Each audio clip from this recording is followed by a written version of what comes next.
And if wala pa kayong natatanggap na verified information regarding that, can you consider?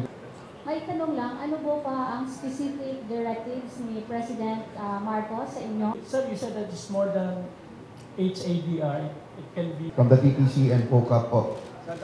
Dito na lang sir para makita yung background sir. To the second question, yung 2+2, magkakaroon po ng meeting yung ating mga opisyal ng ating bansa at yung Japan. No?